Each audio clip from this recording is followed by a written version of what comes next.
අපි හැමෝම ආදරය කරන අතිදක්ෂ ක්‍රිකට් ක්‍රීඩකයෙක් වෙන තිසර පෙරේරා මෑතකදී පිය පදවිය ලැබුවා. තිසර පෙරේරා මුලින්ම විවාහ වෙලා හිටියේ එයාගේ දිගුකාලීන පෙම්වතිය වෙන ශෙරමි දිනුෂිකා එක්ක. ශෙරමි දිනුෂිකා කියන්නේ ඉතාමත් ධනවත් පවුලකින් පැවතගෙන යන යුවතියක්. මුල් කාලේ ඉඳලම තිසරට හැම දෙයකටම මුදල් වලින් උදව් පදව් කරේ ශෙරමි කියලා තිසර කීප දෙනෙකදීම කියලා තියෙනවා.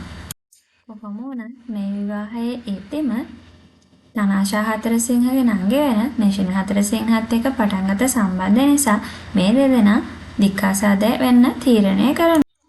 නිරූපණ ශිල්පිනියක් වුණ නිෂිනි හතරසිංහ මුලින්ම විවාහ වෙලා ඉන්නේ කමල් අදරාරච්චිගේ පුතා වෙන රයන් අදරාරච්චිත් එක්ක. රයන් නිෂින දික්කාසාදය වෙන්න හේතුව තිසර කියලා හරියට නොදන්නව වුණත් රයන් නම් එක තැනකදී කිව්වේ නිෂිනිගේ වෙනත් සම්බන්ධයක් එයාට අහුණ නිසා එයාලා දික්කසාද වුණා කියලයි.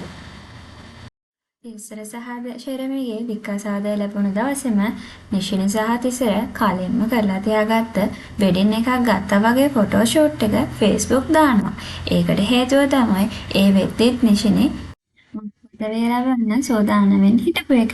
තිසර සහ ශෙරමි නීතියෙන් දික්කසාද නොවුණත් තිසර සහ නිෂිනි මේ වෙද්දී එකට ජීවත් වෙන්න පටන් අරගෙනයි තිබුණේ. කොහොම නමුත් තිසර සහ ශෙරමි දික්කසාද ලැබුණ ගමම වගේ නිෂේ හතරසිංහ Facebook එකේ කලෙලි බහින්න පටන් ගත්තා. තිසරගෙත් එයාගෙත් පින්තූර වලට ආදරණීය කැප්ෂන් දාලා Facebook දාන එක නිෂි දවස ගානෙම කරන්න ගත්තා. ඒ වගේම ඒ ගමම වගේ තිසර සහ නිෂි එයාලගේ ප්‍රෙග්නන්ට් ෂූට් එක අප්ලෝඩ් කරන්න අමතක කරේ නැහැ. එතන ඉඳලා නිෂි දරුවෙක් ලැබෙන එක තමයි ගෑණියගේ උතුම්ම දේ. දරුවෙක් දෙන එක තමයි පිරිමියෙක්ට දෙන්න පුළුවන් වටිනාම තෑග්ග. එයා යාගේ හස්බන්ඩ්ට දුන්න ලොකුම තෑග්ග ඒක වගේ එක එක පෝස්ට් දාලා ශෙරමිගේ හිත රිදන්න පටන් ගත්තා. කොහොම වුණත් දරුවා ලැබුණ ගාම තිසර නම් එයාගේ ලෝක සම්පූර්ණ කළා දුන්නට නිෂිට බොහොම ස්තුතිවන්ත වෙන විදිහට Facebook post එකක් දාලා තිබ්බා.